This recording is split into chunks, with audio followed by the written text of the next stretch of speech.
So something that happened yesterday. Yeah.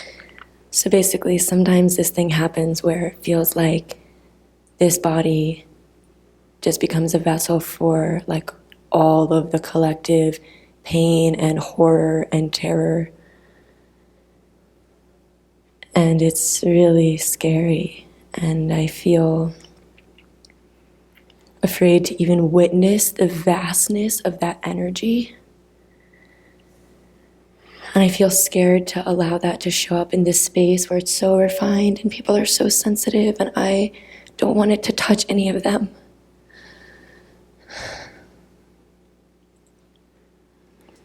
I'm really glad that you're speaking about this. What you are talking about, to a much larger degree, lives inside my body all the time. Maybe I shouldn't come.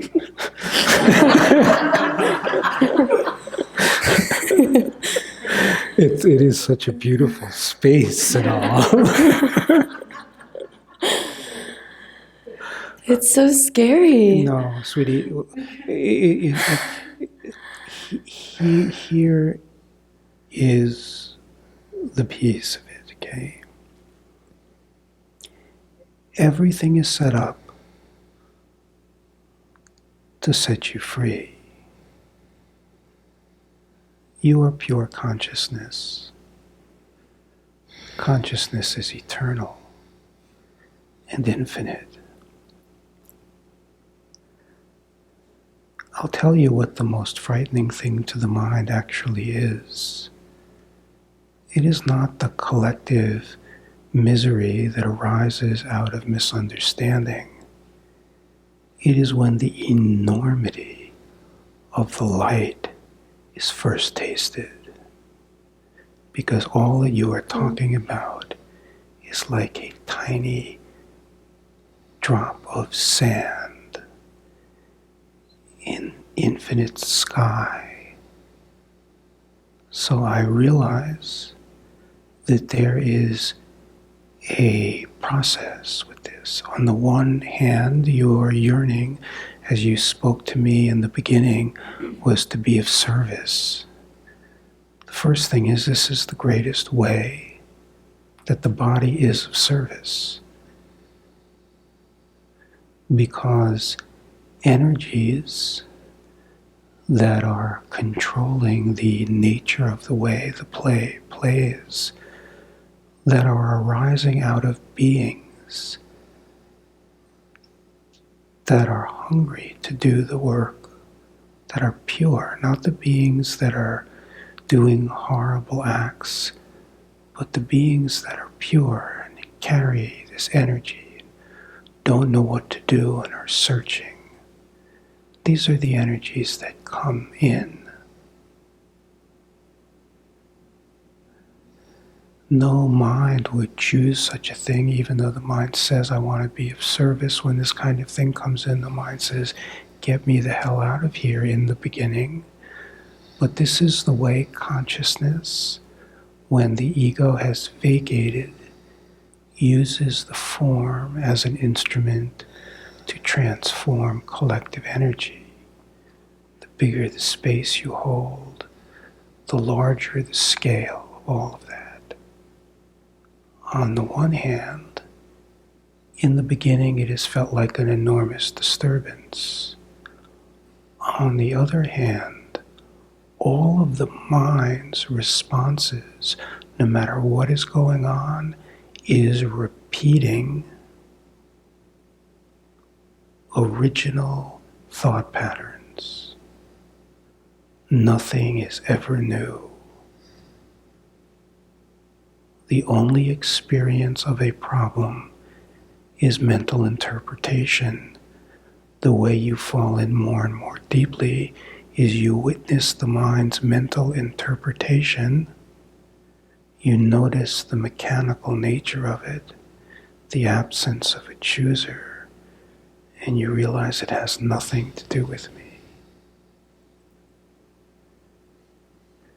It is the mind's interpretations of the emotions and the images that create the experience of great horror. There are many in this room that experience life at a young age as a hell zone, where there was torture and rape, gang rape repetitively for some, and in opening into it all the way, the discovery is it was never anything but love. It's impossible for the mind to wrap around. But it is the mind's interpretations that bring up the fear, and the fear is old. What is going on right now? Just, but it's good.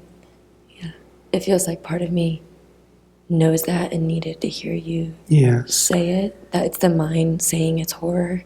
That's right. It feels like that. It feels like that, but what you're calling feeling or emotions and thoughts. Something in my own self that sometimes is used as a repetition of mantra when things are very intense, was used more regularly at one time, is do not fear appearances. Appearances cannot touch you.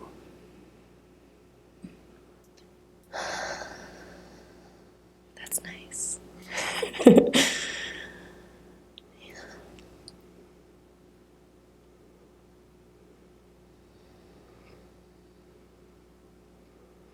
It seems like the lion's share of the work that happens in this life is in the arena of teaching.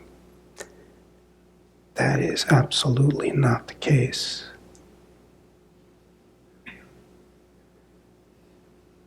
This is where celebration happens.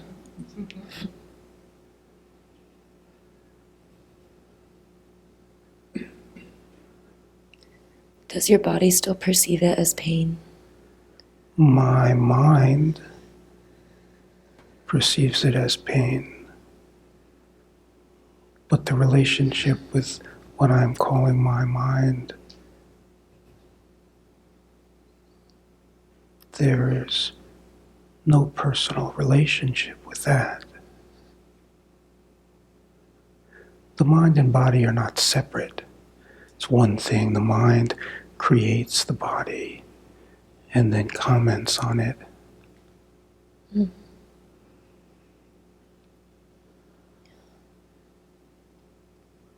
What relationship does that which is locationless have with the appearance of location?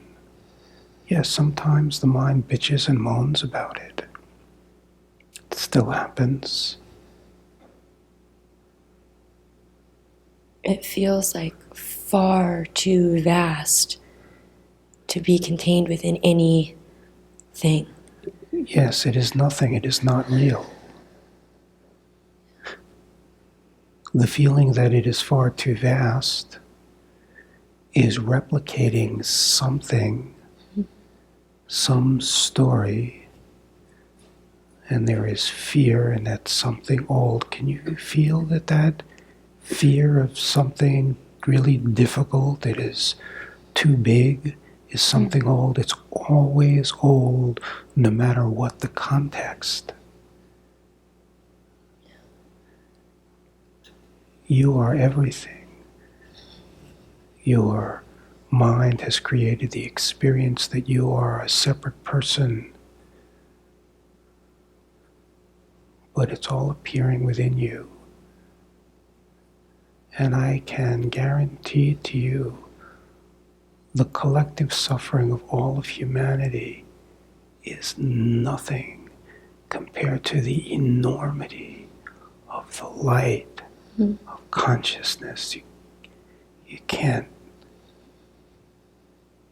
it's like you can't compare, because one is imagination, as intense as it may be in the arena of experience. Very rare does the experience of fear ever arise any longer, but the last time there was a memory of fear was looking directly into the face of the infinite nature of the light. For the first time, the enormity brought forth absolute fear initially.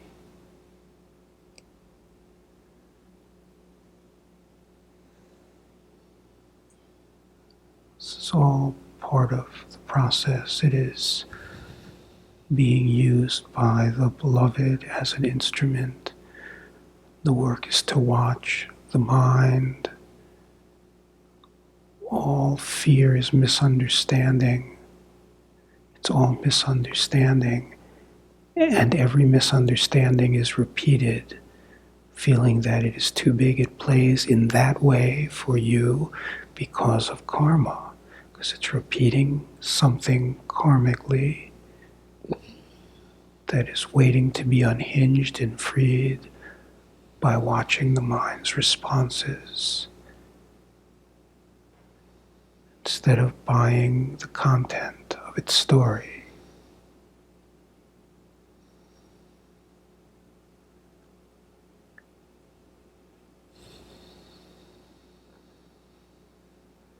Nothing can touch you. That is reality.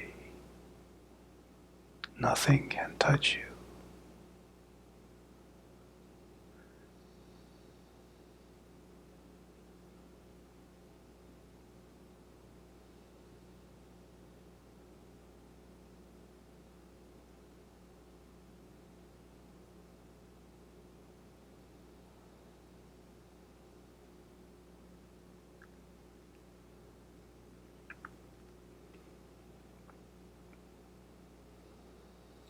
This whole process called awakening is really it's death. It's the death of an illusion.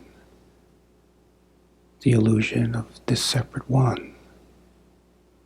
When that separate one is dead, gone, absent, can no longer be found, what is there that can be injured?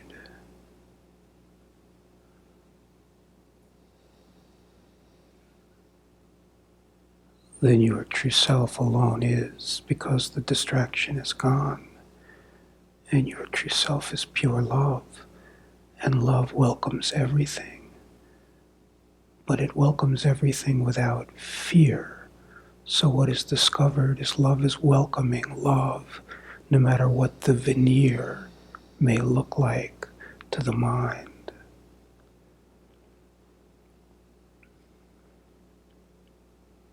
And then the mind's veneer is taken in with this love, and then a conditioned aspect melts away.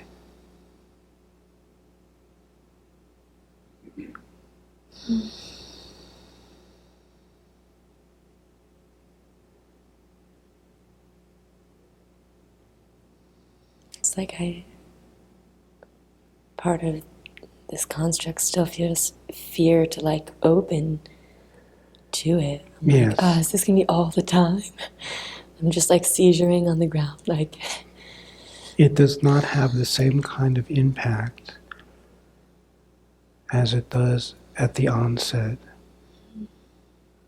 because there is greater and greater clarity, seeing and recognition. My body is not on the ground having seizures right now, is it?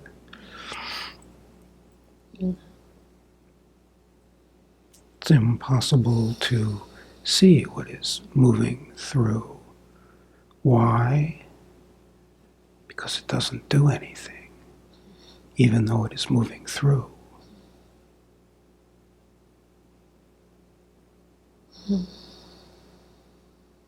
It is all a question of from where it is seen. You know, a story that I have told several times, it's a very dramatic example of this. a woman who was right 2 blocks, I believe, from the World Trade Centers when they were hit, right in the midst of the chaos. She said the first one hit and everybody was just in shock. There was like no movement, and then the second plane hit, and then terror ripped and people started running down the streets, people jumping out of buildings, some on fire. And she said her experience was completely ecstatic. It was the most ecstatic experience she had ever tasted. And then she spent 2 years in therapy feeling all of this guilt around how she could experience something ecstatic in the face of such horror. And what came completely clear in the interaction was that her mind went into shock. When the mind goes into shock, it stops. When the mind stops, there is the possibility of feeling the reality underneath the show.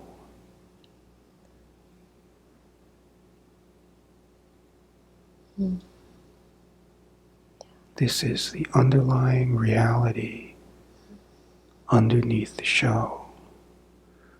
No matter what the particulars are, if you are going to be carried all the way through, there is the facing of every single thing the conditioned mind fears, only to leave behind the end of fear. The end of fear, living, not knowing fear, forgetting what it feels like.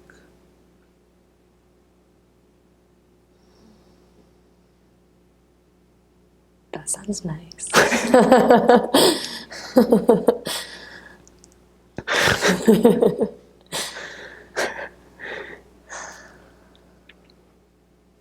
All of this is being carried.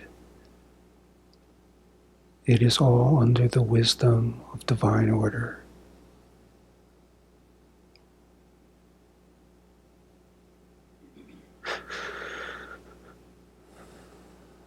Fear that comes up is old. This is where the attention wants to go, what its origin is, and what is moving it.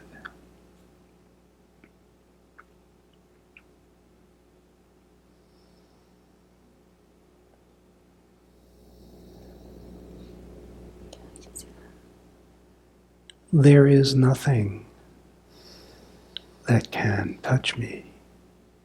There is nothing that can touch you. You just do not fully know it yet.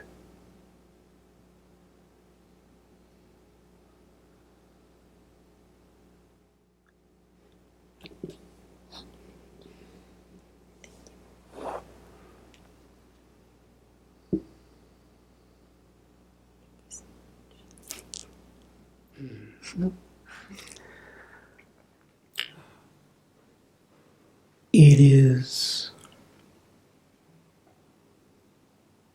the ordainer that is bringing every single thing into expression to layer by layer by layer free the misunderstanding that you are a person.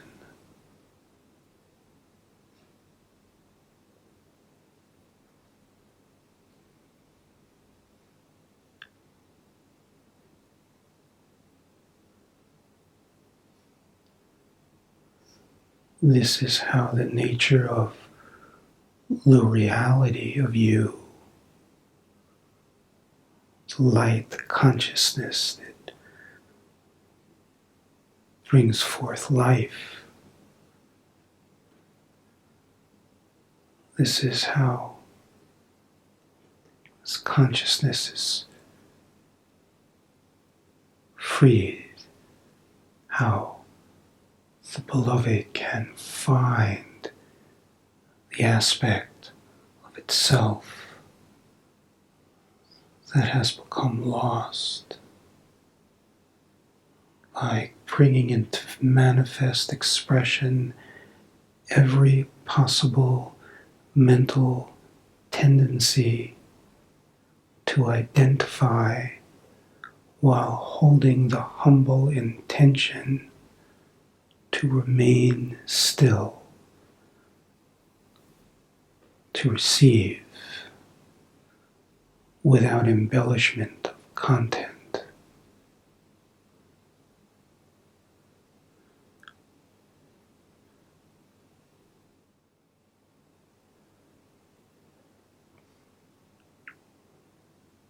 It is so obvious that if you cannot find this I,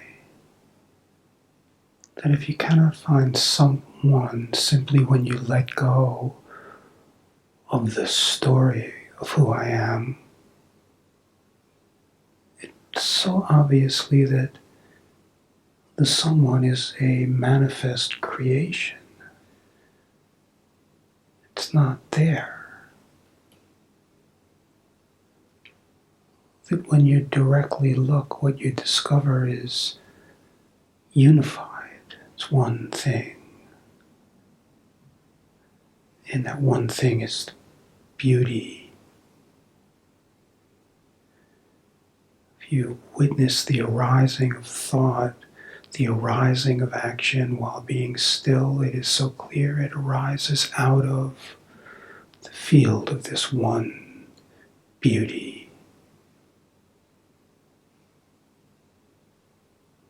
creating the illusion of all of these separate things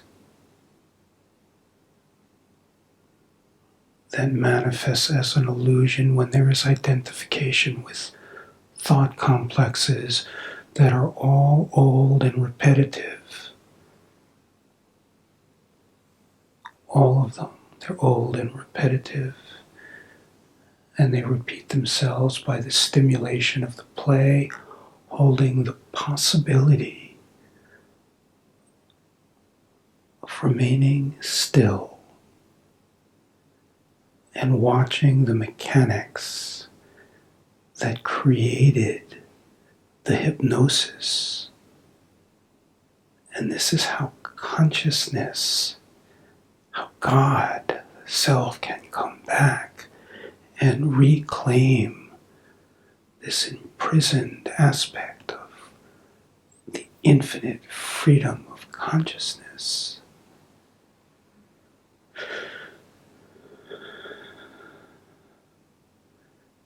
And all of the beauty of your unique expression remains. The relationships with all of beings remain.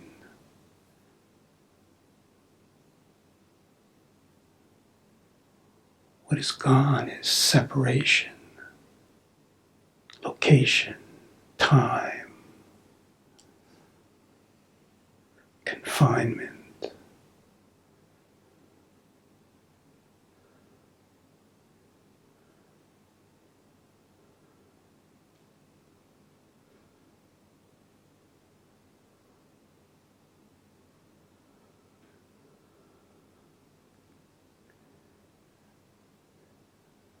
And the deeper you go, the more charged the mental activity has to be to hold the potential of pulling the attention.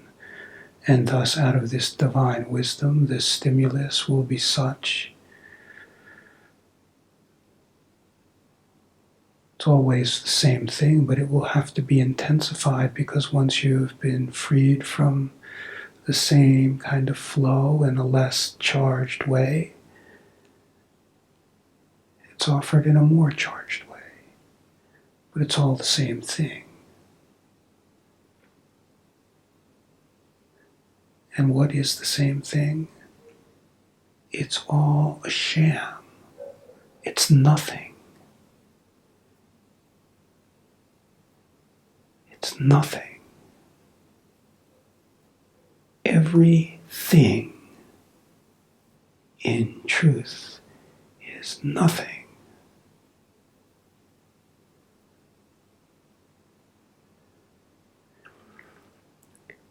Hallelujah. Hallelujah.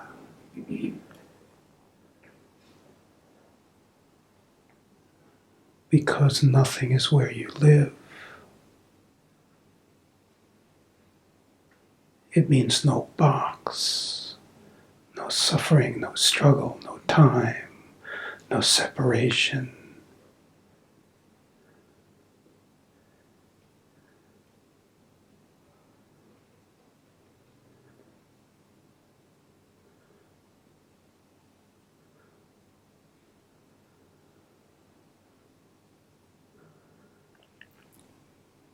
Body-mind continues to exist in the play of time.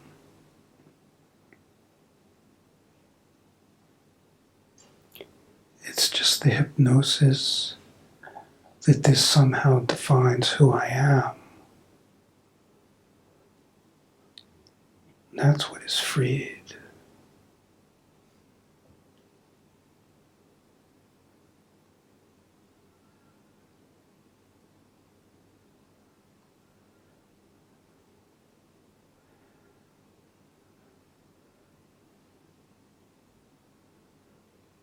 When this is freed, you discover that the true nature of what the ego turned into this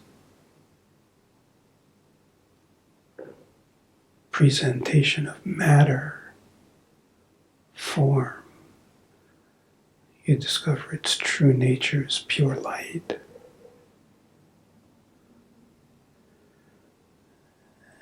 And the light has no ego, and it has no karma.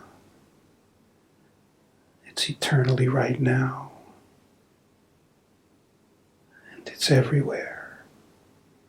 Yet it takes on this particular expression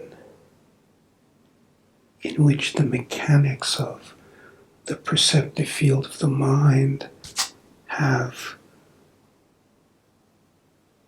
created the particulars of what you look like. It's built out of the light that has all of the imprinting of all of that inherently within it. Yet it's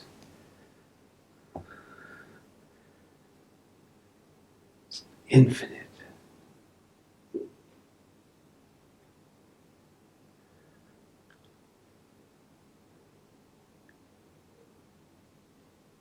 The reality that is right here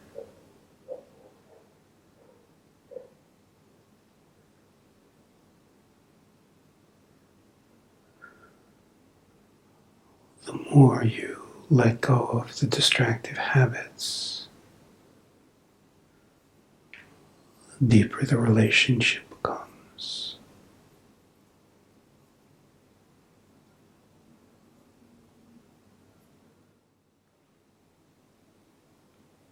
You are pure beauty. It's all you have ever been.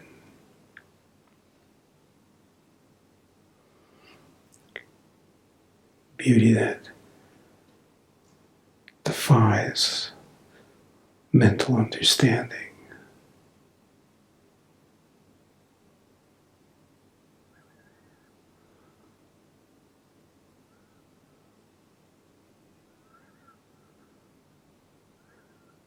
And it's all about feeling your beauty.